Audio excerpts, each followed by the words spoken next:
Hello, welcome to Paleo Greenbird. I'm Greenbird, and holy crap, I found myself lost in the woods. What am I going to do? Maybe I'll light a fire and make some smoke signals, or I could just make a bunch of noise, or maybe I could just run that direction. What should I do? So I'll tell you what you should do. The first thing you should do is you should sit down. Sit down and count to 10. It sounds cheesy and corny, but it's so true. Just sit down, count to 10. What's the second thing you should do? You should use the natural survival tools that Mother Nature gave us, and that's our senses. So the first thing you want to do, well, you can do them in any order, but the first thing I do is I close my eyes and I listen. What can I hear?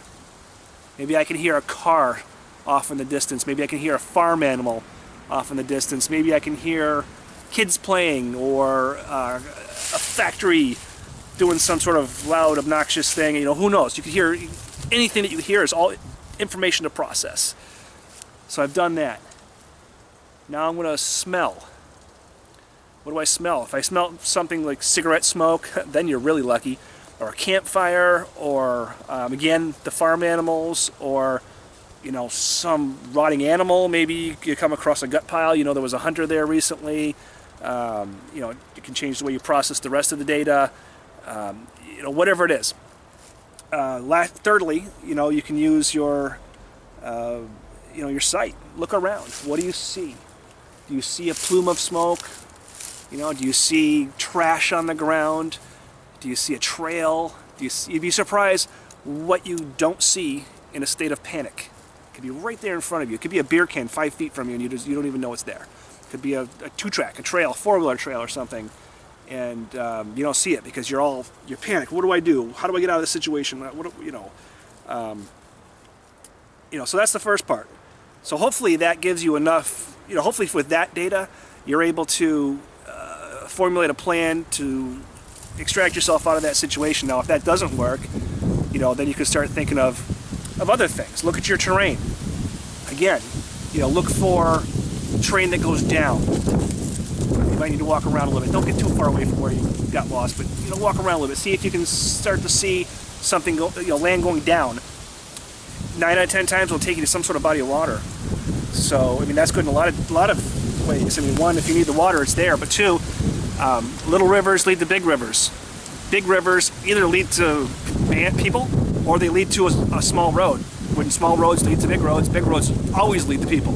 So if you keep that formula, small rivers, small roads, big roads, that will help you tremendously. And then in that process, you know, as you come across, you know, another nugget, I guess, you know, say you come across a river, stop and do the same thing again. Look, smell, listen, hear, and you know, that helps tremendously. If you still find yourself turned around, you know, I would definitely not get too far away from where you started, and always leave some sort of a sign. If you are going to go off in a different direction, do something simple like, you know, line up a bunch of rocks in a shape of an arrow that says what direction you're going. You never know. Someone could come looking for you, and that could be the difference between them going north and south. The universal sign of distress is the number 3. So, you know, if you come across a field, big enough field, make 3 hash marks as big as you possibly can.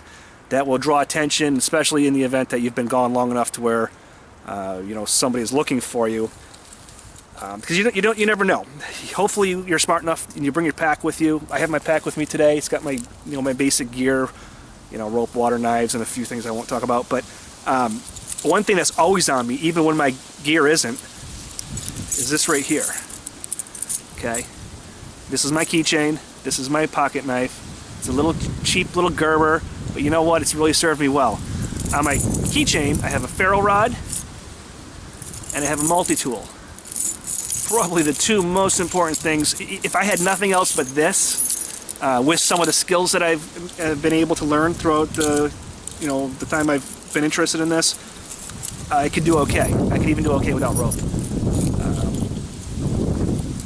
You know, I could probably even do okay without this ferro rod, to tell you the truth. But you know, those are always good things to have on you. So this is just a very basic. You know, if those things don't help you find your way out, the best thing to do is just find someplace in the open, or someplace as visible as possible, and just stay there. and hope that somebody's coming to look for you relatively close to where you started from.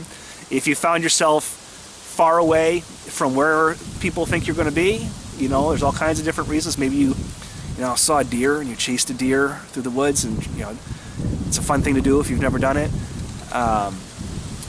You know, you might have to just, you know, find as open of a place as you can, and at that point in time, hopefully you've got some survival skills or some primitive living skills that you can lean on and build a basic shelter and just hunker down. But I hope this helps some of the beginners. I know this isn't, you know, a really advanced survival video. It wasn't meant to be. You know, I find that, you know, the people who are really into this, they know what to do and they're prepared.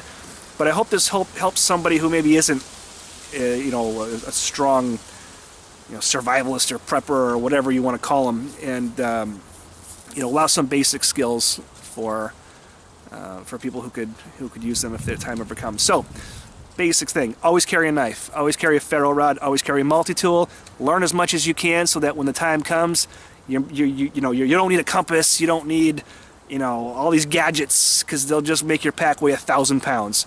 So learn as much as you can, know how to navigate, know how to make fire, know how to make shelter, know how to, you know, make yourself visible, know how to, you know, have the mental awareness and the mental fortitude to push through a situation like that, and 9 out of 10 times you'll probably make it. So, Paleo Greenbird signing out. If you like this, please subscribe, please like, and ask me any questions that you like. Again, you advanced survivalists, be easy on me. This is a basic video. Thanks now. Bye.